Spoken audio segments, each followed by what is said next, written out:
sama buat kanan dan kiri. Bawa ke dalam kehidupan. Apakah kita bisa menerima kanan dan kiri dalam hidup dengan cara yang sama? Jawab itu. Apakah kita bisa menerima orang yang baik dengan orang yang tidak baik kepada kita dengan cara yang sama? Apakah kita bisa menerima pasangan kita ketika memenuhi kebutuhan kita dan ketika tidak memenuhi kebutuhan kita dengan cara yang sama? Bohong salamnya.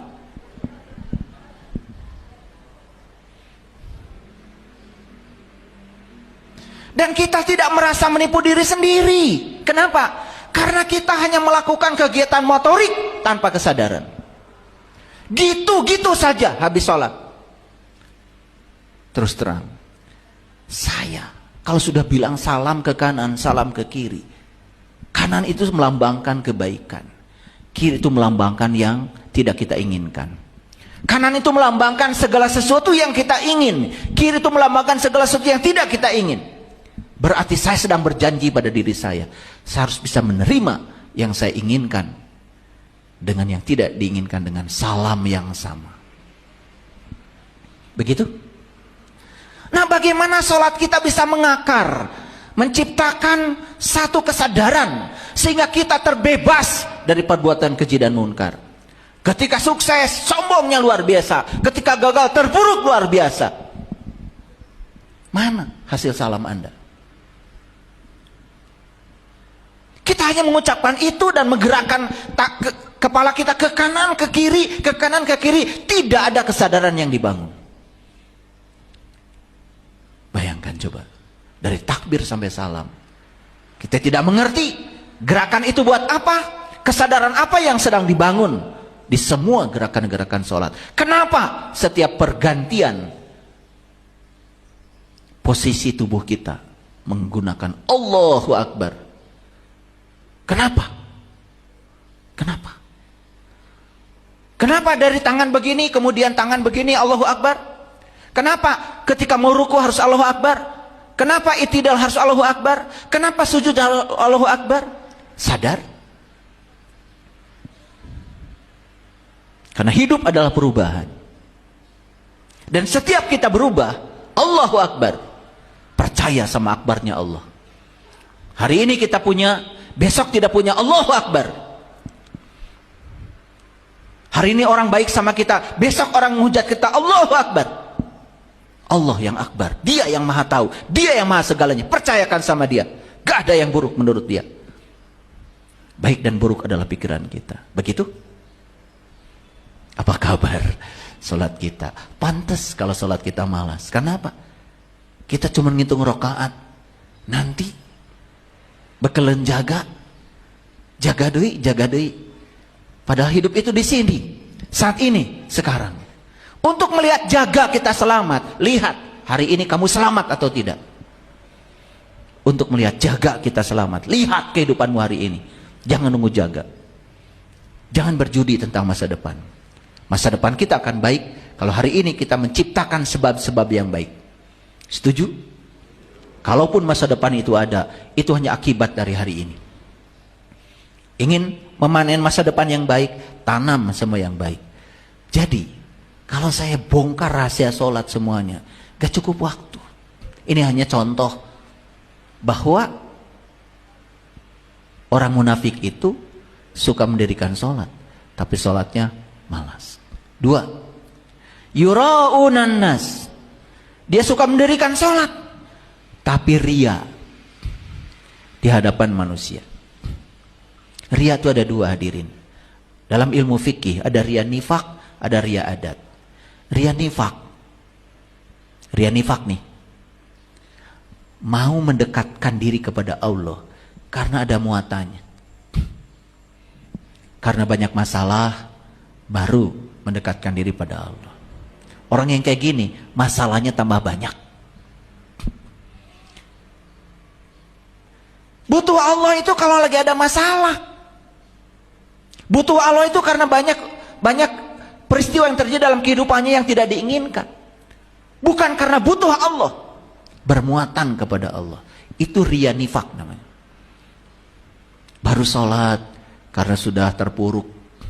Baru sholat karena sudah bangkrut semuanya. Baru sholat setelah itu. Baru tahajud, baru duha. Karena apa? Banyak masalah. Yang mendorong kalian itu sholat bukan Allah, tapi masalah. Berarti masalah itulah Tuhanmu yang sebenarnya. Kalau kamu sholat seperti itu, saksikan saya, masalahmu tambah banyak. Karena masalah adalah Tuhan. Kalau kita mau mendekat kepada Allah, mau merasakan kehadiran Allah, ya sudah, lakukan saja. Jangan diembel-embeli apapun. Allah akan mengurus semuanya. Ketika kita menyerap sifat-sifat Allah, ketika kita tahaluk bi akhlakillah, kesadaran itu akan menyelesaikan semua dengan sendirinya. Saya sering mengajarkan, kalau kamu bekerja karena mencari uang, kamu hanya akan dapat uang. Tapi kalau kamu bekerja karena Allah, ya Allah, saya bekerja karena saya sedang dipakai oleh Allah untuk menyampaikan cinta kasih-Mu lewat peran saya, lewat ilmu yang Allah titipkan pada saya. Saya bekerja untuk pelayanan. Apakah tidak dapat uang? Dapatnya dua. Satu uang, dua Allah. Dan orang yang bekerja karena uang, dia tidak dapat dua-duanya. Gak dapat Allah, gak dapat uang. Behak duitnya. Gak berkah uangnya. Teu boleh kurang jeung kurang. Betul? Teu cukup wae. Kehilangan berkahnya. Banyak tidak berkah, apalagi sedikit. Saksikan. Saya sudah cukup berpengalaman. Saya pernah hidup mencari uang. Dan semua yang saya kumpulkan habis dalam sekejap. Hilang tanpa jejak. Saya sudah merasakannya. Saya ditegur habis oleh Allah. Kenapa? Kamu bekerja bukan karena aku. Kamu bekerja karena kamu takut. Takut kekurangan harta, takut anak gak sekolah, takut rumah tidak terbayar, takut cicilan mobil tidak. Tuhanmu bukan aku, kata Allah. Rasa takut.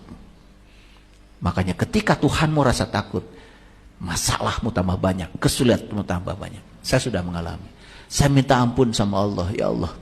Ternyata saya selama ini digerakkan rasa takut saya, bukan digerakkan oleh Engkau. Di situ saya menyelami kalimat Bismillahirrahmanirrahim. Makanya kemanapun saya pergi, saya mengawali dengan Bismillahirrahmanirrahim. Ya Allah, saya ceramah hari ini, atas namamu yang maha pengasih dan maha penyayang. Saya percaya, karena saya dititipkan ilmu oleh Engkau, dan saya ingin menyampaikan ilmu itu kepada orang-orang yang membutuhkannya. Saya sedang memberikan pelayanan pada umat, dan saya sedang menjadi kepanjangan tangannya, menyampaikan cinta kasihnya. Terserah saya dapat apa setelah ceramah ini, saya dapat apa, gak peduli saya. Karena apa? Allah yang maha segalanya sangat tahu segala kebutuhan saya. Sesederhana itu. Enak kan kalau hidup begitu? Betul gak? Jadi ada riya nifak. Yang kedua riya adat. Riya adat itu melakukan sesuatu karena terjebak oleh kebiasaan. Biasa sholat, begitu tidak sholat gak enak. Kalian bilang biasa ngomel juga gak ngomel gak enak.